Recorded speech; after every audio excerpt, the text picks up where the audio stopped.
박선원 TV 어떻게 박선원 써요? TV 박선원 구독을 해주셔야 네. 제가 김민석 총리 사수에 더 열심히 할 수 있다. 아니 김민석 후보를 팔아가지고 50만 넘었어요, 안 넘었어요? 안 넘었어요. 아직도 예, 아직도 간당간당 했잖아요. 예, 만 한 1,000명, 2,000명 모자랍니다. 49만에서 간당간당 하고 있어요. 아니, 48만 8천 9천 이러고 있습니다. 주불리 김병주도 늘지가 않네요. 잘. 예.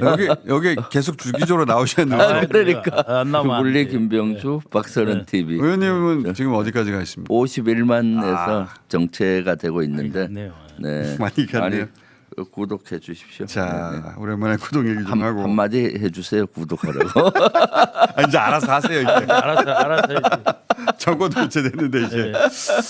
자, 곽종훈 전 사령관이 어제 경향과 어제 했는지는 모르겠는데 경향이 인터뷰를 하고 단독 보도를 했어요. 근데 여러 가지 얘기를 했는데 하나는 장기 집권을 위한 거 아니겠느냐. 네. 네. 본인 자신도 그렇게 느꼈다. 네. 이런 취지의 주장을 했고 그렇죠. 예, 목숨 걸고 하는데 한 번만 하려고 하겠습니까? 그건 말이 안 돼요. 말이 안 돼요. 최하 20년은 하겠다.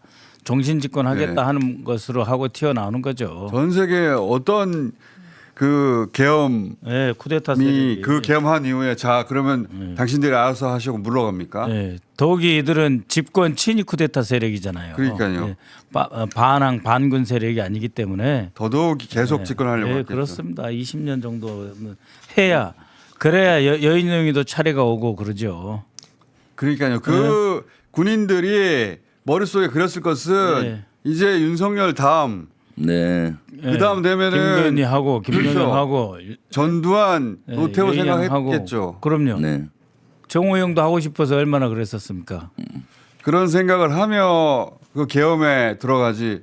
그 잠깐 하고 나서 자기가 물러날 거면 왜 해요? 예. 그러니까 말도 안 돼. 윤석열 머릿속에는 아마 윤석열이 집권하고부터 이미 장기 집권을 꿈꿨던 것 같고 예. 그래서 반국가 세력을 집권 초기부터 얘기를 하기 시작했거든요. 사실 대통령은 통합하는 자리인데 갈라치기 하면서 자기 반대하는 세력을 반국가 세력으로 이렇게 몰았는데 22년 10월부터 반국가 세력을 외치기 시작했어요. 집권 초기부터. 그 특검이 이 내란의 동기 부분을 처음부터 다시 써야 된다고 네. 저는 생각합니다. 아, 그럼요. 수사된 적이 없잖아요. 네, 네. 그러니까 용산에 들어갈 때 이미 네. 검찰 앞세우고 군을 내 배후로 해서 장기 집권하겠다. 그다음에 22년 방금 말씀하신 대로 12월 달에 이제 연말 송년회 할 때부터 공공연하게 계엄한다라는 네. 말이 나왔었고 조금 이제 구체적으로 보면 23년 8.15 연설 때부터 이제 반국가 세력 척결을 일종의 국시로 제시하고 11월 8일 날 새 장군 3스타 3명을 임명하잖아요. 여인영이하고 이준호하고 곽정군이 그 8월부터 그 세트를 11월 그때 사이 만든 거예요. 네, 그 3개월 동안 집중적으로 준비를 해서 3스타 3명을 임명을 한 거죠. 그때 군을 동원해야 되겠구나 할 때 자기가 신뢰할 만한 사람 그때 꽂은 거 아닙니까? 네. 그렇죠. 그리고 비상대권 얘기를 계속 했다는 거 아니에요. 네. 그래서 곽정근 사령관도 11월 8일 자기가 임명되고 보니까 이전부터 계획이 있었구나 한 것을 깨닫게 된 거죠. 나중에 알게 된 것이고. 그런데 이제 여기서 윤석열은 부인은 몰랐다고 계속 얘기하는데 안 물어봤는데도 그러니까요. 이제 안 물어봤는데도 계속 얘기하는데 네. 김건희 씨 대통령 자기가 만들었다고 생각하는 사람이고 네. 실제 그래 보이는데 그 이후의 행적을 보면 그런데 대통령 한 번이 아니라 앞으로 계속 하겠다고 하는데 네. 그 계획을 그러면 부인한테 비밀로 했다는 겁니까? 그러니까요. 이 말이 안 이건 되잖아요. 말이 안 되는 그러니까 거. 어. 김건희가 하는 것을 윤석열이 모르는 건 있는데 윤석열이가 하는 거를 김건희가 모르는 건 없어요. 맞습니다. 네, 그런 그건 것 이제 같아요. 끝난 이야기예요. 그거. 그런 것 같습니다. 네. 이미 정권 초기부터 이러한 것을 꿈꿔왔던 걸로 보이기 때문에 그런 건 김건희하고도 많이 논의를 했을 거고. 저는 이 계엄이라는 네. 발상 자체가 네. 김건희 씨로부터 나온 거 아닐까 저는 그렇게 의심하는데 네. 증거도 없고 아무것도 없는데 이제 네.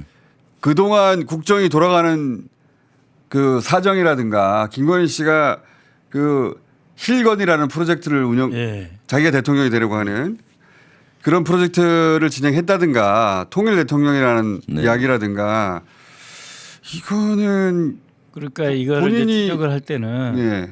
그 의외로 그 군산에 비단아 씨 있잖아요. 예, 예. 점술가 그 사람의 진술이 중요합니다. 그러니까 김영현 노상원이 계속 와가지고 내가 언제 용산에 들어가냐 그 이야기를 계속 하잖아요. 그렇죠. 그러니까 김용현 가지고 자기가 용산에 들어갈 수 있다는 생각은 안 하는 거고 결국은 김건희, 응?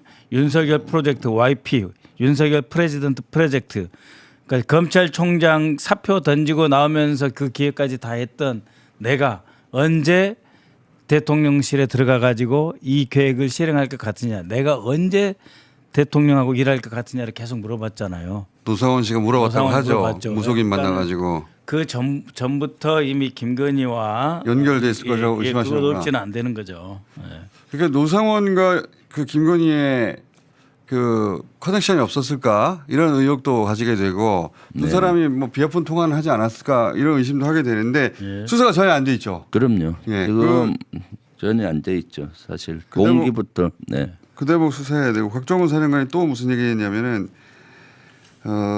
여러 얘기를 했는데 그 중에서 이제 외환 유치에 대한 언급을 했어요. 네. 드론사 얘기하면서 네, 네. 이것도 수사가 안 돼 있잖아요. 그렇죠. 곽정군이가 4개 사령부를 들여다봐야 된다고 예. 하면서 드론사 지상작전 사령부를 네. 언급하잖아요. 그러니까 드론사는 제가 봤을 때 외환 유치와 관련된 그렇죠. 거고요. 외환 유치. 그러니까 평양에 무인기를 보내서 유도했던 그 사항들. 그것은 이미 지난 청문회 때도 저하고 박선원 의원 등 많이 문제 제기를 했었잖아요. 네. 갑자기 12.3 내란 이후에 화재도 나고 또 평양 갔다가 그 연천 일대에 떨어졌던 드론사 무인기 형태와 평양 무인기가 비슷하다라는 증언도 있었고 또 여러 군데서 그런 훈련을 비슷한 시간에 했던 것 다 있는데 이것이 이제 제대로 된 수사가 안 됐는데 안 됐죠, 전혀. 이번엔 해야죠. 네. 그리고 그 풍선 오물풍선 원점 타격 원점 네. 타격이라는 게 네. 북한이 만약에 오물풍선을 보냈다 그럼 풍선을 보냈던 북한 땅에다가 원점을 그렇죠. 타격하는 예, 그 포탄을 쏘라는 개풍군, 거예요. 황해도 개풍군이라든지 네. 약 14개 지점 우물풍선의 원점을 14개로 파악을 하고 있었거든요. 그 풍선을 보냈는데 거기다가 포탄을 쏘라는 거 아니에요? 예, 거기다 쏘는데 이제 지상작전 사령관 같은 경우에는 화력을 아낌없이 다 퍼부어라. 이렇게 돼서 아니 무슨 오물풍선으로 전쟁할 일이 있냐 할 정도로 대량으로 퍼부어라 한 거기 때문에 외환 유치란 말이 좀 어려운데요. 예. 전쟁 유발 계획입니다. 그러니까요. 예. 전쟁을 일으키려 했던 네, 거죠. 계엄하기 위해서 전쟁을 유발해야 되겠다라고 하는 바깥으로부터 계획이죠. 전쟁을 예. 안으로 끌어들이려고 했다는 건데 예. 오물풍선 원점에 대해서는 이건 진짜로 황당한 겁니다. 오물풍선 띄우는 데는 시설도 없고 네. 실제 그 저거 보면 그럼 풍선 띄우는 거 아니에요? 풍선 네, 띄우는 거. 풍선 띄우는 건데 거기를 원점을 타격한다. 이거는 실제 군에서 상상이 안 가는 문제입니다. 뭘로 쏩니까 그럴 때?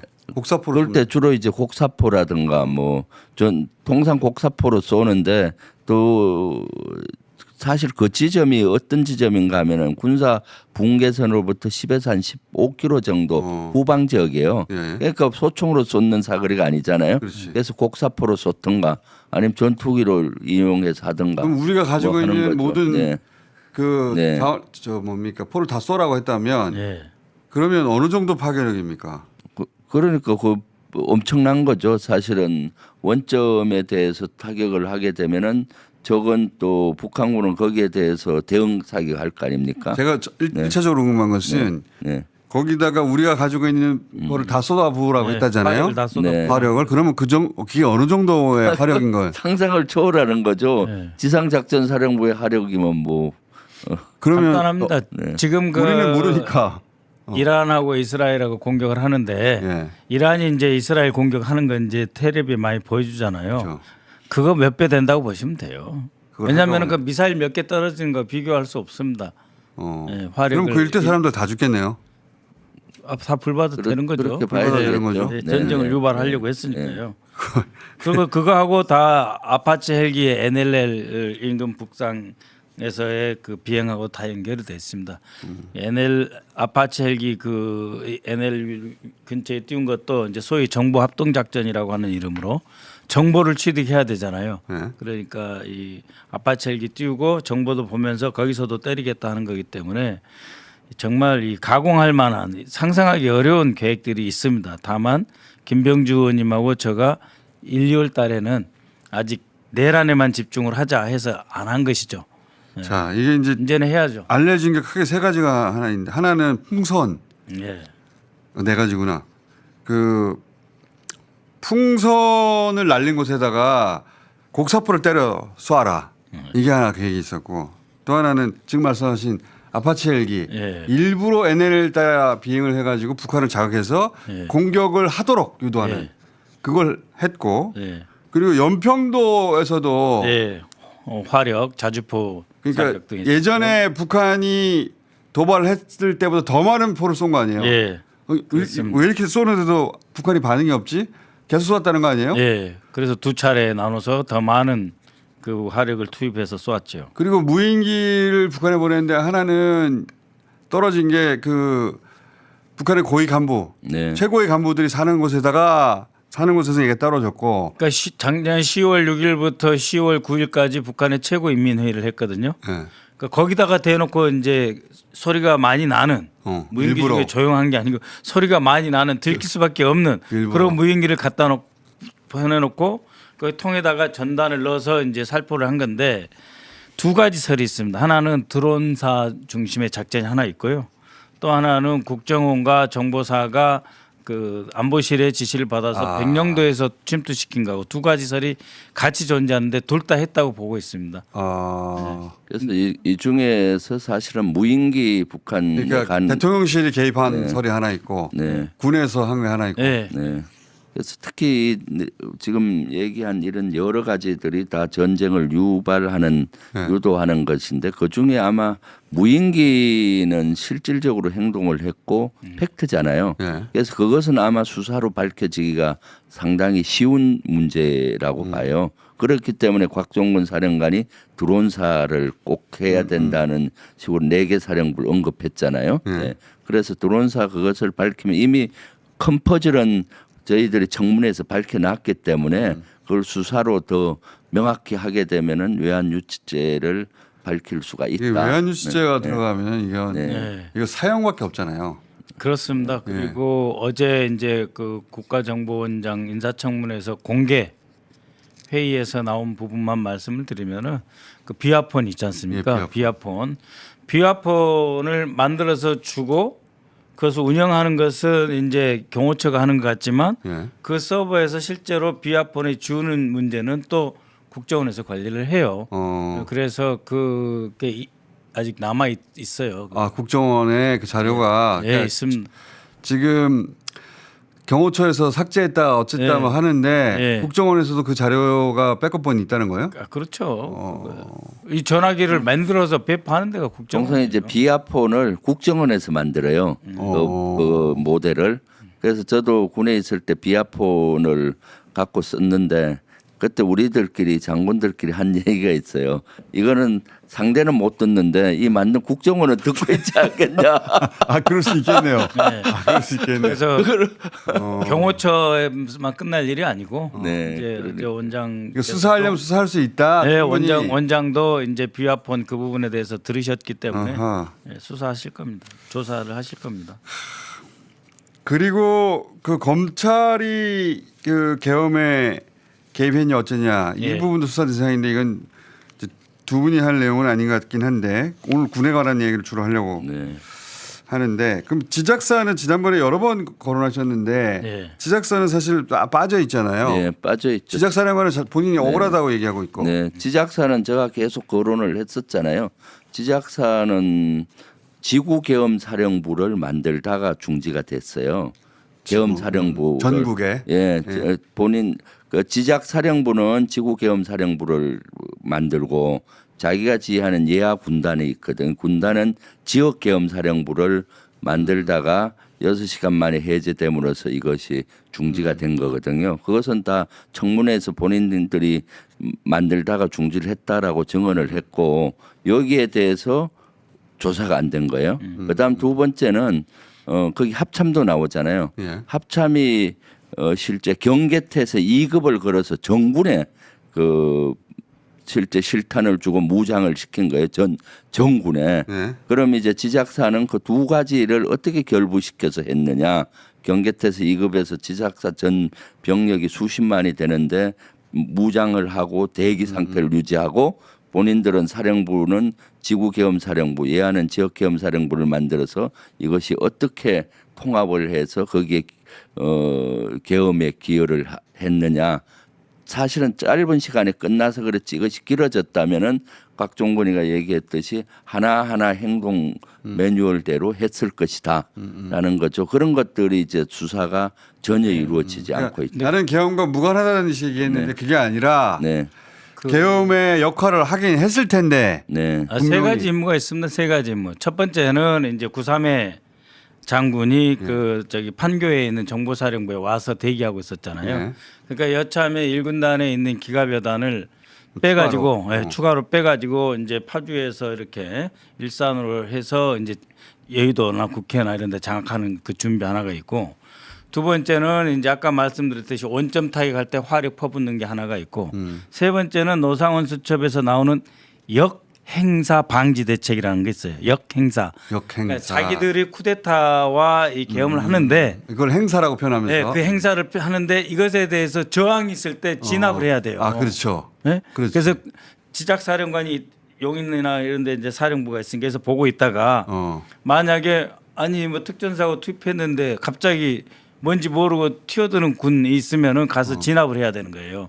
그래서 역행사 방지 대책의 지작사 임무가 있습니다. 그래서 세 가지 임무가 있다. 그거는 김병주 의원님께서 말씀하신 것을 기본으로 하고 거기에 추가적으로 그렇죠. 세 가지 임무가 있다. 역행사 방지. 기갑여단을 끌고 들어와서 추가로 여의도나 방송소를 장악하는 거 하나 있고, 그 다음에 이제 그 원점 타격하는 게 하나 있고, 역행사 누가 개긴다든지 잘 모르고 합참에서 어떤 짓을 하면 바로 지작사에서 데리고 와서 그냥 박살내는 그런 임무. 지작사가 여기서 빠진 것은 역행사가 일어났다거나 또는 이 눈에 보이는 잘 보이는 역할이 아니었기 때문에 만약에 오래돼가서 어디 다른 부대에서 이거는 구테타 아니야 하고 만약에 튀어나왔으면 예. 그걸 진압하는 역할을 했을 텐데 그런 일이 일어나지 않았고, 그리고 그런 일이 일어나지 않았지만 이것은 사전에 모의되고 계획되지 않으면 이런 임무가 부여되지 않는다. 그러니까 그게 중요한 겁니다. 그 모의 단계, 계획 단계에 지작사령관이 그걸 알았고 참여했느냐? 네. 그러면 사실은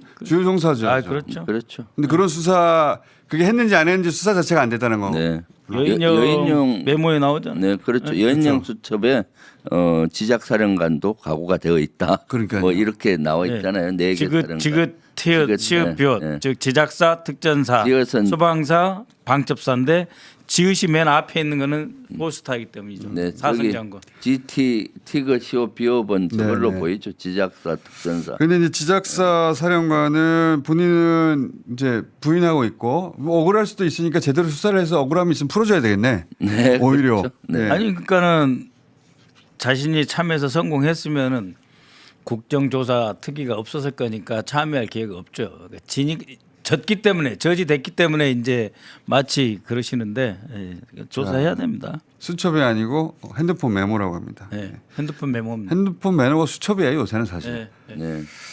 자, 근데 제가 좀 의문이 드는 대목이 하나가 곽 전 사령관이 합참, 드론사, 지작사 여기는 설명해서 이제 알겠는데 방첩사령관 이미 체포돼 있잖아요. 수사가 돼 네, 있는데 네, 있어요. 방첩사를 수사하라고 굳이 따로 언급한 이유가 뭘까요? 이유가 있을 그러니까 텐데. 이제 방첩사가 왜 중요하냐면은 이제 그 김용현 예.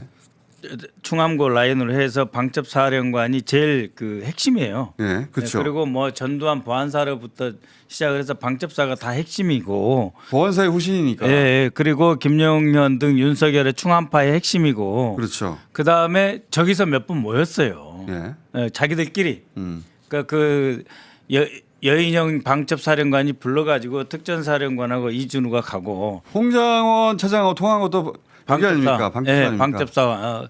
그렇기 때문에 이 방첩사가 어떻게 보면 모든 기획의 중심인데. 본산이다. 예. 충분한 수사가 안 됐다고 보시는 그렇죠. 그리고 이제 방첩사에서 계속 김용현한테 보고하고 이제 윤석열한테 보고하고 그 셋만 모인 경우가 있었잖아요. 그러니까 윤석열이하고 김용현이하고 방첩사령관하고 셋만 모인 기회가 있었는데 이때 노상원이가 옆에 끼어든 줄 알고 방첩사령관이 살짝 흔들렸지만 모든 기획은 다 여기서 했다. 방첩사에서. 그러니까 이게 핵심입니다.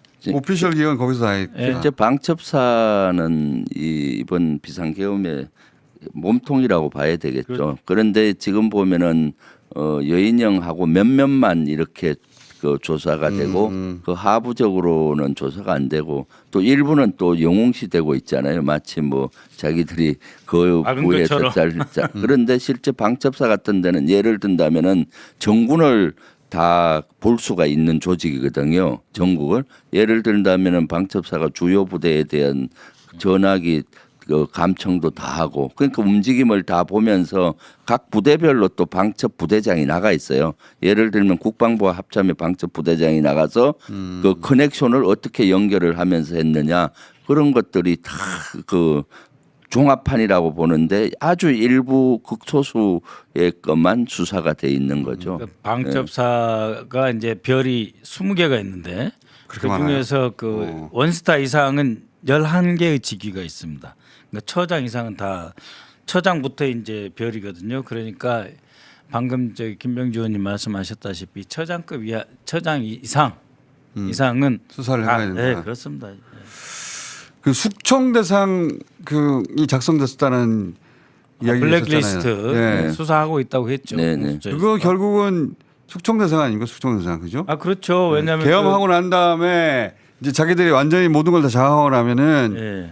그 사상 검증해가지고 군인들도 숙청할 군인들 싹 다 숙청해 버리겠다 예. 이거 아닙니까? 예, 그렇습니다. 일단 블랙리스트가 일단은 진급에 영향을 줄 거고요. 네. 그런 리스트 있는 사람들 민주당에 협조한다든가 뭐 이런 네. 정치 성향 당분들, 분석해가지고. 정치 성향 분석하니까 그런 것들을 이제 진급에 영향을 일단은 줄 거고요. 그다음 이제 예를 들어서 계엄이 성공을 했었다면은 이제 숙청 대상으로 했을 확률이 높죠. 네. 근데 지금 이 블랙리스트가 문제는 뭐냐면은 이제 현역들에 대한 숙청 대상 명단만 있는 게 아니고 이미 전역한 장군들 그러니까 김병주 의원님하고 친한 장군들 민주당 의원하고 친한 장군들 군 출신이면 최강욱하고 관계가 있는 장군들 군 출신이면 퇴역했어도 다 예 그렇기 때문에 이게 사실은 민간인 사찰까지 다 했다고 봐야 되거든요. 그러니까는 퇴역해가지고 뭐 하고 있는지 일거수일투족을 다 보고 거기에서 처치 대상, 숙청 대상을 다 잡아놨고 무선수로 씨를 말린다는 표현이 있잖아요. 그렇죠. 진짜로 씨를 말리려고. 예, 신원조사실장 나모 대령 연속 2번이나 그 대령직을 하고 있는 이 친구 통해서 다 이 망을 만들어놨고 이미 공수처에서 수사하고 있고 꽤 진행됐다고까지 그저께 야. 오동훈 공수처장이 나와서 이야기했거든요. 이게 알면 알수록 계엄 성공했으면 진짜 큰일 날 뻔했어요. 네. 아 그렇죠. 여기 노상훈 수첩을 보면 볼수록 두려운 게 뭐냐면 이들을 모두 주먹들을 이용해서 분쇄시킨다. 그 문장 보셨어요? 그 봤어요. 주먹들을 이용해. 그러니까는 이 깡패 예? 그렇죠. 백골단 때려 이용해서 죽인다는 얘기 딸들 아닙니까? 죽이겠다는 거예요. 때려 죽인다는 얘기 아니에요. 예, 가짜 뉴스 양산공장 김호준 좌파 방송 주요 간부 주먹들을 이용해 분쇄시킨다. 주먹들을 이용해 그러니까 분쇄시킨다. 그 방첩사가 현역뿐만 아니라 예비역 장성들이나 그렇죠. 예비역들까지 저렇게 성향을 분석하고 했다는 거는 진짜 놀라운 거고요. 그 증거가 또 있었죠. 그 블랙리스트도 있지만은 12월 3일 날 비상계엄 당일 날 아침 한 10시경에 예비역 장성들 10명 이상이 저를 포함을 해서 윤석열 정권 규탄 기자회견을 했어요. 네. 거기 나오니까 예인영이 저거 빨리 조사하라고 확인해 보라고 예비역을 왜 방첩사가 관여해요? 다 민간인인데. 예비역인데. 그러니까 그러니까 계엄을 그런 성공하고 것들이- 나면 네. 이 자기들이 생각할 때 사상이 불순한 자들, 불순한 자들은 예. 싹 다 정리해가지고 다 죽여버리려고 한 거예요. 네. 그래서 그냥 자기들이 생각하기에 우파 극우들만 살아남는 세상을 만들려고 한 겁니다. 네. 네. 아휴, 그리고 하다못해 끔찍하다, 그렇게 진짜. 돼 있잖아요. 군수급 이하는 이제는 다 임명직으로 간다. 그러니까 이제 중령 대령 뭐 작은 자료 다 나눠주겠다는 이야기고 이 주목들을 통해서 분쇄시킨 다음에 그 자들한테도 자리 주겠다는 이야기예요. 계엄이 성공됐으면은 저 같은 사람뿐만 아니라 저와 연관된 군에 있는 후배들이나 그렇죠. 평소에 부하들, 만났다, 연락하거나. 그런 사람들까지 다 참 킬링 엄청난. 필드 나올 뻔했어. 킬링 필드. 그럼요. 이미 통화 기록은 다 있어요. 그래서 사실 저는 윤석열 정권 전에 문재인 정부 때 국회의원 할 때는 후배들하고도 가끔 통화도 하고 했지만은 윤석열 정권 들어서 통화를 안 했어요. 불이익이 될까봐. 후에 피해를 줄까봐. 그래서 저희가 광고를 안 받는 거예요. 그 마음 아시겠구나. 그러니까. 그래서 진짜 피해를 줄까봐. 통화를 안 했어요. 네. 특히 저가 직속으로 데리고 있던 저도 부하고는 누군가한테 전화할 때 만약 일반 전화로 해야 되면 통화를 안 합니다 거의. 네, 네. 텔레그램하고 줄까봐. 시그널 쓰라고 그러잖아요. 김영현이 쓴 게 시그널 프로그램이잖아요. 시그널. 그래서 지난번에 사실은 무인기가 서울에 침투했던 사건이 있었잖아요. 그때 그 용산 상공까지 침투했다. 제가 그걸 얘기를 해서 그때 사실화 됐을 때 저와 관련 있는 인원들 핸드폰이고 다 조사했어요. 그 이후에 이래서 안 되겠구나 해서 저는 현역 때 저와 관련된 인원들은 절대 통화해서는 안 되겠구나. 그래서 바로 제가 뭔 일 있으면 장관, 차관, 포스타 이상만 현직에 있는 사람한테 해서 물어보고 했죠. 그 정도급 되면 스스로 보호할 수 있으니까. 아니요, 그 정도 급은 공적으로 제가 전화할 국방이 수 있으니까. 간사니까 네. 공적으로 전화하는 거니까. 네네.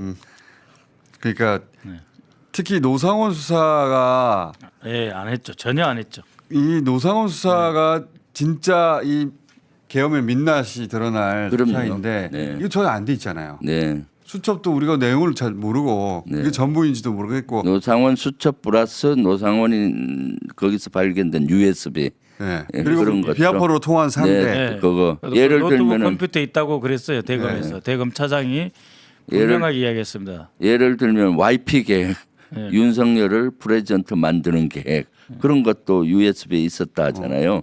그런 것부터 세세히 조사하면은 계엄 동기에서부터 계엄의 전말이 밝혀지리라고 이게- 그 내란의 전말이 밝혀지리라고. 범죄의 동기를 모르는데 지금 네, 범죄 수사를 하고 재판을 하고 있는 거죠 지금. 그렇죠. 동기도 모른 채. 그러니까 뭐 야당이 거북 무엇을 했다 하는 건 다 거짓말이고. 다 거짓말이고. 그건 핑계에 불과한 거고 그 헌법재판소에 나와서 자기가 살려고 한 핑계에 불과한 것이고요. 처음부터 싹 쓸어버리고 종신집권하자. 그러니까 아예 대선 필요 없게 하자. 심지어는 그것도 있잖아요. 총선 전에 우리가 행사를 하면 어떻게 할 것인가 그런 말도 있잖아요. 그렇죠. 그리고 작년 4월 10일 총선 중국과 전에. 러시아 선거제도를 왜 연구합니까 우리나라가? 그러니까 시진핑하고 네. 푸틴이 되고 싶었던 거 아니에요? 그렇죠. 그러니까 장기 집권을 위한 시나리오를 만들기 위해서 인접 중국의 러시아 러시아의 모델을 선거제도를 왜 연구해 우리나라가? 네, 중국 선거제도를 왜 연구하고? 그거 연구라고 돼 있잖아요. 네, 예. 이 진짜 이게 하나도 안 밝혀졌어. 예. 네, 그러면 그 이야기를 노상원이 혼자 구상한다는 게 말이 안 되지 않습니까? 네. 자기 혼자 그럼 대통령 3번 하고 그다음에 선거제도 어떻게 하고 이게 말이 안 되잖아요. 누구 시킨 거지? 네. 그리고 그 12월 2일 날 12월 3일 날 윤석열이는 이 그 조태용이 미국 간 걸로 착각했다 그랬잖아요. 착각했다고 그랬죠. 거짓말입니다. 12월 3일 날 조태용이 주한미 대사하고 저녁을 먹었어요. 네. 저녁을 먹었는데 이 계획 노상원 계획에 보면은 계엄 선포 하루 전 미국의 협조를 구함이라고 돼 있어요. 그러니까 이임하는 골드버그 대사를 이임하는 척하면서 왜 국정원장이 저녁을 먹으면서 뭔 이야기했냐 이거예요. 그러니까 이게 하면 골드버그가- 할수록 많이 있습니다. 그래 골드버그는 속았다고 그랬고 화가 많이 났다고 그렇죠. 그랬잖아요. 그래서 예. 언론에서 그런 화가 난 흔적들이 보도가 됐죠. 네. 흔적들이. 왜냐하면 지 발목이 묶였으니까 그날 그 중요한 날. 그렇지. 이거는 옛날에 저기 12.12 때도 그 대사 글라이스틴하고 이런 그 위컴 사령관의 발목을 묶으려 했던 그거 그런 비슷하다. 장면들이 나오거든요. 그리고 조태영 그 국정원장 미국 간 걸로 착각했다고 말하는 이유는 왜 지시를 국정원장에 하지 네. 홍정환에다 했냐 그 네. 핑계를 대다가 그 말을 끌어낸 거 아닙니까? 네, 그러니까 조태영에게도 이미 지시는 했어요. 근데 좀 할지 안 할지 그렇지. 애매하니까 홍장훈한테 한 번 더 지시한 거예요. 외교관 출신이다 보니까 그리고 그 작년에 몇 차례 이제 그 조금 이게 좀 뜨뜻미지근한 그런 분위기도 있고 하니까 이게 수사할 게 엄청 많고 특히 노상원을 집중적으로 수사해야 됩니다. 네. 근데 이 사람이 풀려난다는 게 말이 됩니까 이게? 아이고. 그리고 사실 이미 경찰 국수본에서 상당히 많이 수사가 돼 있어요. 네, 1월 27일, 8일 그때 구속영장 윤석열에 치냐 마냐 할 때 경찰에서 수사한 거 넣었는데 그거 가지고 추가로 구속해서 기소하면은 꼼짝달짝 못했는데 그거 가지고 심은정이 빼버렸잖아요. 자.